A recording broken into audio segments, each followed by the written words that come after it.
My name is Don Tane, and I was wondering when the city, if the city does become Wilmington, how does that work tax-wise? I mean, I just heard you say some things about taxes.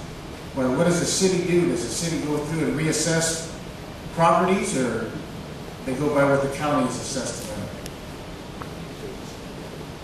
Basically, when a city incorporates, there are no changes in the tax structure.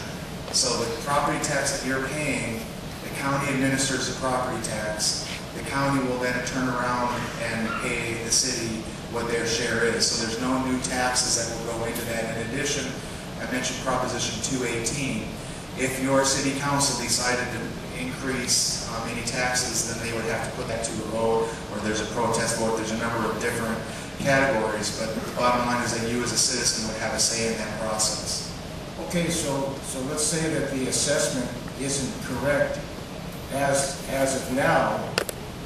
Who would step in, the county of Riverside or the new city of Wildomar, as far as reassessment, because taxes or the property is kind of a no man's land that I'm speaking about. Regardless of cityhood or not, the county tax assessor would be the one to step in and take a look at that situation. The city wouldn't take over that responsibility just because they became a city. Thank you. Okay, any other questions? Oh. I'm a resident, and my question is kind of to you and Bob Buster, because you experienced this with the widening of Winchester. But as a city, would we have more control or more say in getting Clinton Keith widened to accommodate all that traffic, especially as development happens on both sides? It's difficult to get across Clinton Keith. When you become a city, that's your responsibility. You work cooperatively with the county, and Mr. Buster's going to come and address it in a little more detail. But when the City of Temecula Incorporated, we took responsibility for all the areas in our area. It's all of the good. You get another, elected person at the table for what we call our Transportation Uniform Mitigation Fee Zone meetings, where the money from the impact fee and other funding sources for transportation used for these important arterial and interchange expansion projects are allocated. Or sits at the table. You're in Temecula County, Canyon Lake, Lake Elsinore, and divvies up the funds and sets the priorities for this program. So it's all to your benefit. And often, a city like Canyon Lake, even, I mean, they'll come up with new priorities or changes in priorities. Why can't you have a left lane over here? There's a lot of backup, or get a stacking lane in here first as an interim improvement. Something the county didn't notice, but because you've got local people on the ground here who are giving you more immediate feedback, you can make adjustments and changes and get some interim improvements in too. So there's more and more, not just on road projects, but just generally services like animal control. We're building a joint animal shelter, about to announce that. It's a consortium, JPA, Joint Powers Association, between the cities here. Wildomar will have a seat at that table too. So if there's changes in that service that need to take place, you'll have, and that's what we call about local control. Local control. You get more immediate feedback, and I can add my weight to that too.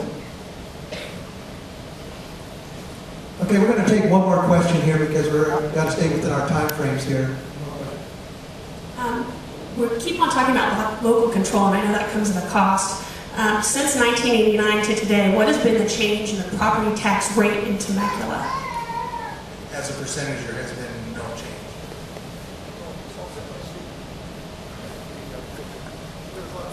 Fear, I understand about property taxes, hard to get away from. It's all set by state law. Even the assessor, treasurer, tax collector, and the clerk recorder are strictly governed. They have very little latitude in what they do. I mean, there's some. But it's set by state law, so that rate is still a direct descendant of Proposition 13, the voters approved. I have one comment. The City of Temecula, we did vote, the citizens did vote to assess themselves for park services. And that was with the vote of the citizens, and we basically put that in. And that is in addition to the property tax. So when you ask the question, we're focused on property tax as the baseline, okay, from the city standpoint. But then we went in and we looked at our park system, and we basically had a vote after Proposition 218 came in, and our citizens voted to assess themselves a parcel charge, which is about $74.44 a year, and then that's also included as part of the charge that goes in. There are also other service charges that people have basically voted in. Landscaping charges, lighting charges, those kinds of things. And again, that was a policy decision the council set up. We took it to the citizens. The citizens made the decision that yes, this is something they would like to do, and that's it. Can I ask a follow-up? The average percentage paid by a Temecula resident currently on their total property tax bill? Well, that's a difficult question for a couple of reasons. The first reason is that in Temecula there's a lot of master plan developers. And so the developers set up, funding mechanisms to pay for roads and to pay for things in each of the communities. The maximum is 2%. I believe Mr. Buster, state law is 1%. And in between there is really where it goes, and that's a decision that each of the developers make, and the citizens when they vote in those property taxes. So the bottom line is that I can't just come out and say it's 1 point whatever it is. I can tell you where it is where we live in our house, but across the board in the community, it depends on the developers. It depends on the way that they chose to set up their projects, and then it depends on any overlays that may have happened for service. Deputy City Manager Grant Yates.